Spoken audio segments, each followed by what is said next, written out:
It was a very strong start, but a tough finish for the Boston Bruins to end their road trip last night in Edmonton.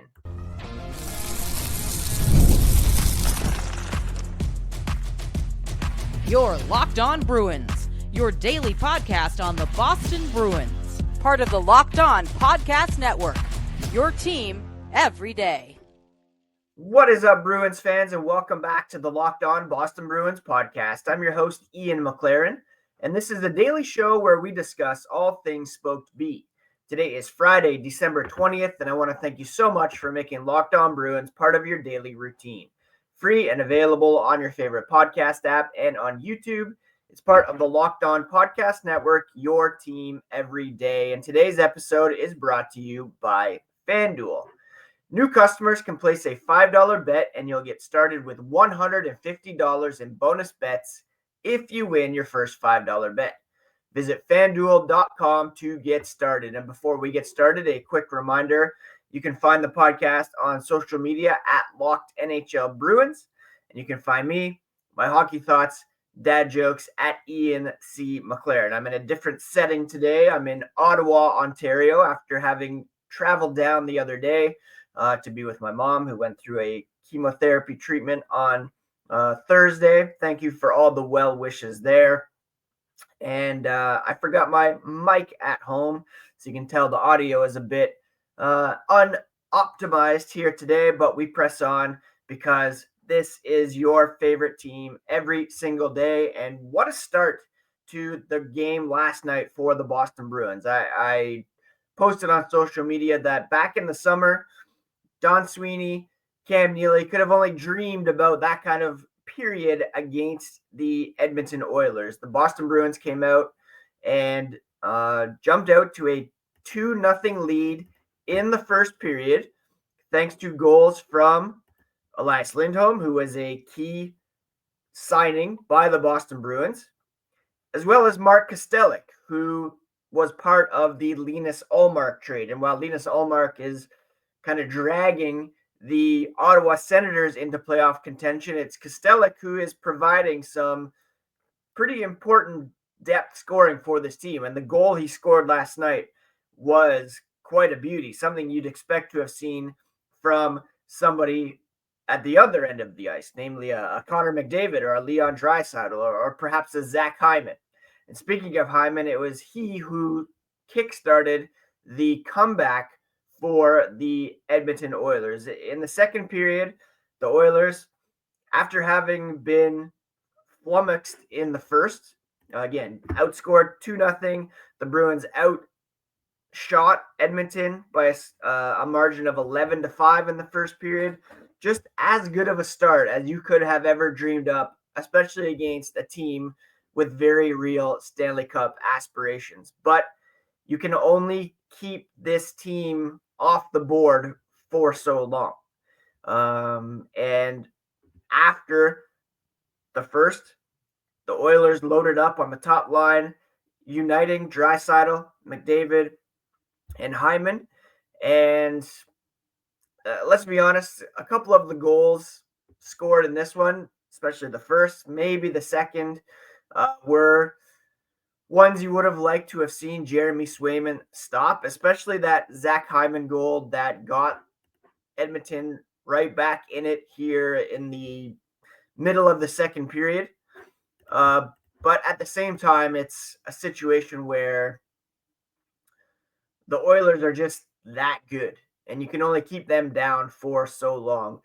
Interim coach Joe Sacco said, obviously, it was a great start by the team. They came out, they were committed to checking, had some good habits and details. But in the second, it swung a little bit in their favor. And the third maybe was fairly even. They started to push really hard, the Oilers did, to get that tying goal. The Bruins couldn't get another to pull away, and the Bruins had to settle for an extra point.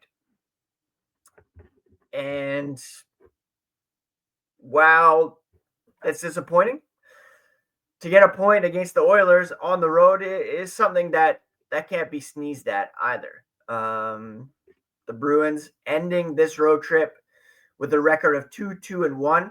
I was personally hoping for 6 points. That was only going to be possible with a win last night after having dropped the first two games in pretty spectacular fashion, 8-1 and 5-1 to Winnipeg and Seattle, respectively. To the Bruins' credit, they did battle back with a big win over Vancouver, a comeback win over Calgary, and a very strong effort here in this game against the Oilers. But unfortunately, they just weren't able to get another goal to make it, 3-0 or 3-1. Connor McDavid scored his 15th of the season with about 2 minutes and 20 seconds remaining to tie it. And then it was Matthias Ekholm off a bit of a broken play who scored the game winner. Leon Draisaitl in this one with his 27th assist, 3 assists overall in this one to help his team get the win. Again, it was a very strong first period, 11-5 the shots for the Bruins. Edmonton really battled back in the second, 10-6 outshooting the Bruins.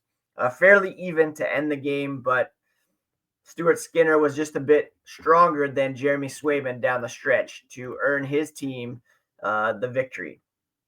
The big story overall, though, was the potential shown there in the first period. If the Bruins could bottle up that first and replicate it time and time again, they'd be a very formidable team. Unfortunately, again, there's only so long that you can keep the Oilers down, and they were able to come back and get the win from the Bruins, who went 2-2-1 on this road trip.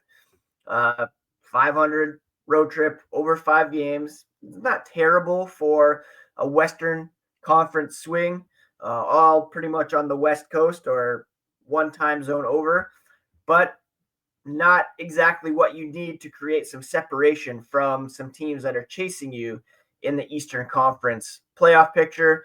And we'll discuss some stats and signals to take away from this one here as the podcast continues. Today's episode is brought to you by Prize Picks. And if you love sports, you're going to love Prize Picks. It's the best place to turn your sports knowledge into real money. Whether it's hockey, football, or any of your favorite sports, Prize Picks makes it easy to get in on the action. You can now win up to 1,000 times your money on Prize Picks. Plus, this holiday season, they're giving away $30 million in rewards during Picksmas and offering 2 free picks in December. And when your picks hit, Prize Picks makes it easy to cash out. You can get your money in as fast as 15 minutes. Download the Prize Picks app today and use code LOCKEDONNHL to get $50 instantly after you play your first $5 lineup. That's right, $50 instantly at Prize Picks. You can run your game. Thank you so much once again for making Locked On Bruins part of your daily routine. It's free and available on your favorite podcast app and on YouTube. It's part of the Locked On Podcast Network, your team every day. And there were no power play goals in last night's game, so special teams not really a factor.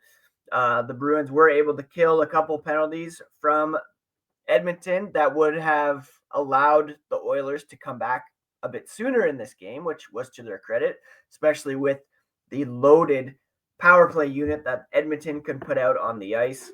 Overall, in this one, it was fairly even. The shot attempts were 55-54 in favor of the Oilers. 26-26 were the shots. The Bruins did have the edge in scoring chances and high danger chances. That Zach Hyman goal, for example, you probably would not qualify that as a high danger chance. That was one that perhaps Jeremy Swayman should have had.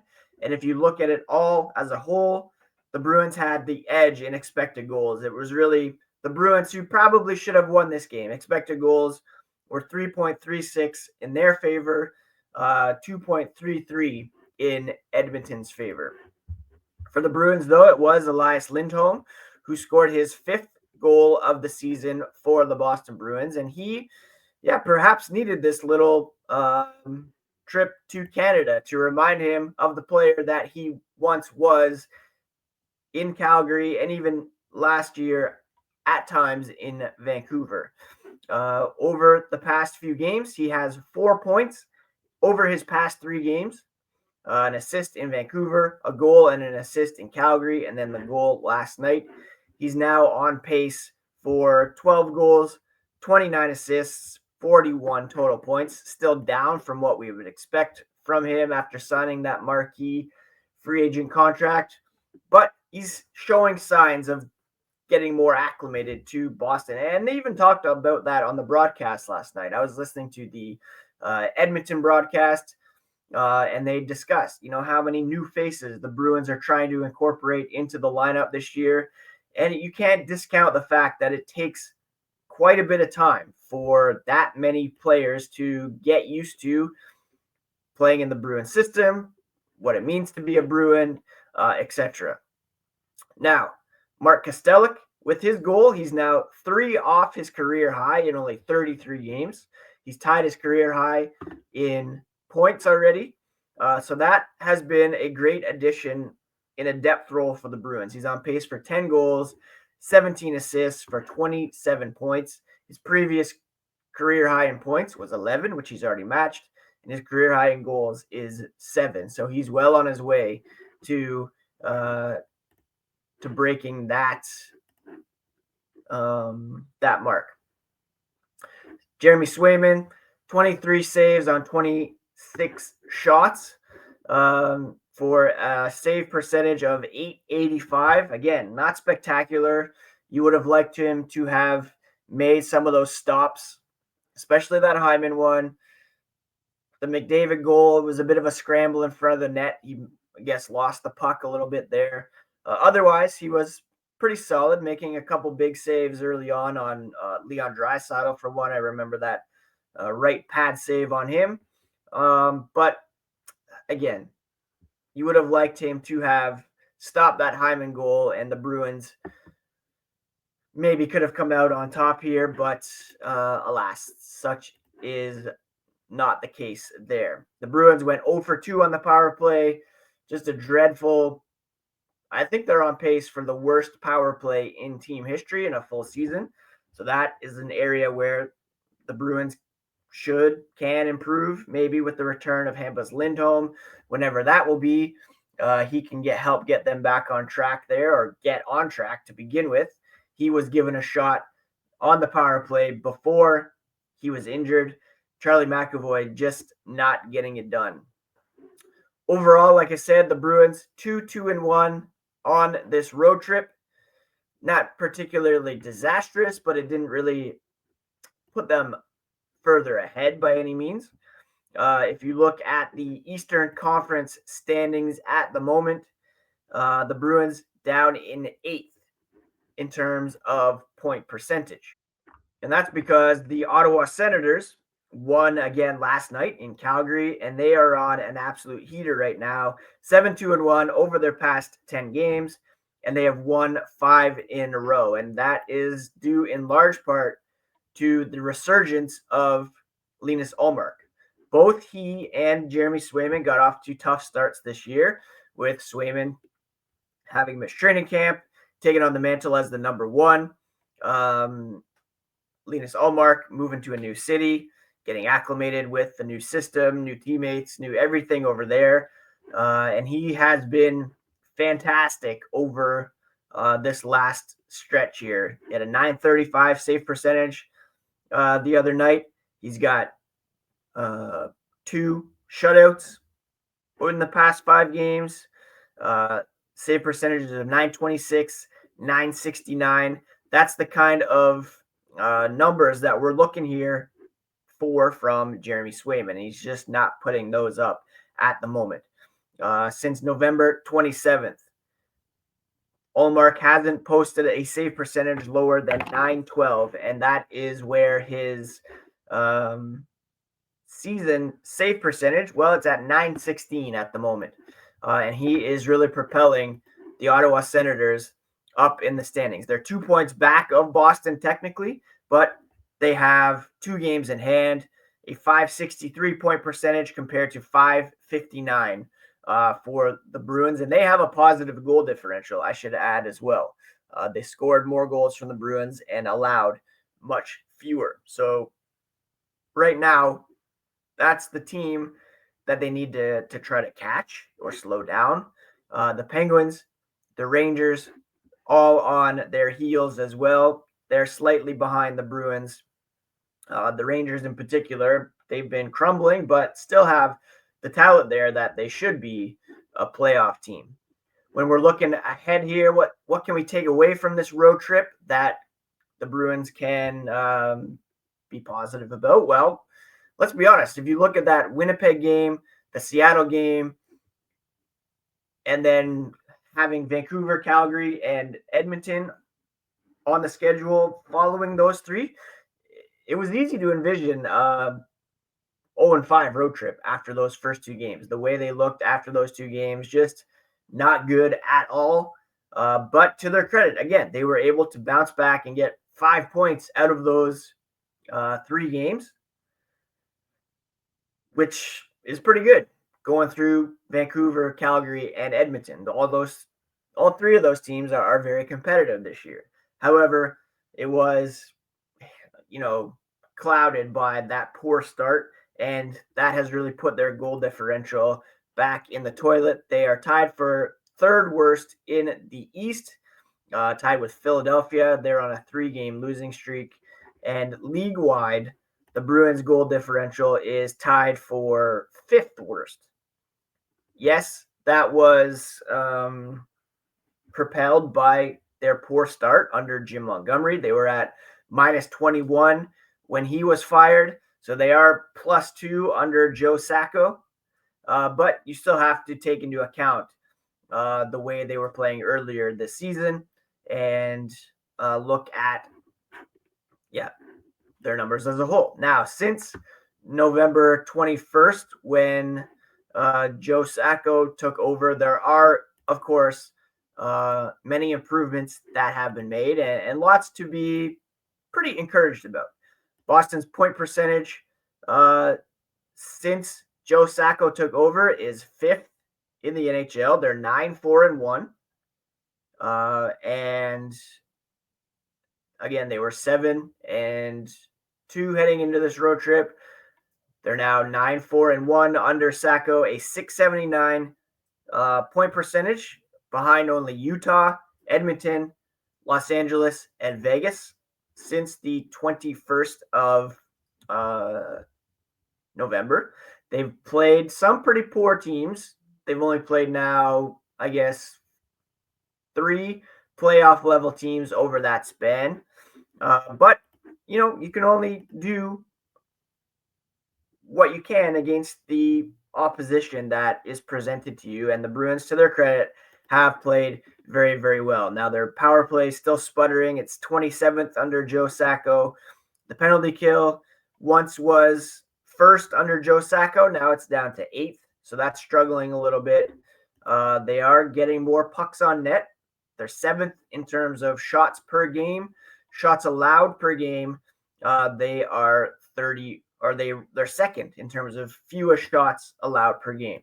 So there have been some improvements, and they're going to need to keep it going here following this road trip. And it continues tomorrow with a game against the Buffalo Sabres. We'll take a quick look at that game and what's ahead here prior to the holiday break as the podcast continues.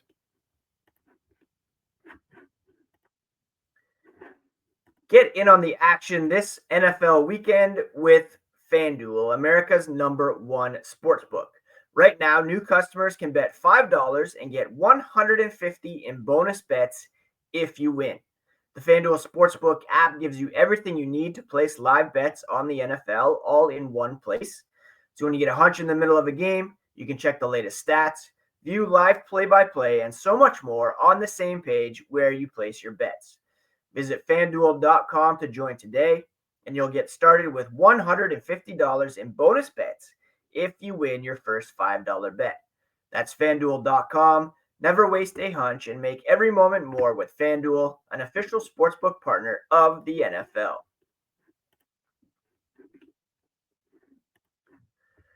let's take a quick look at what is coming up for the Boston Bruins ahead of the holiday break.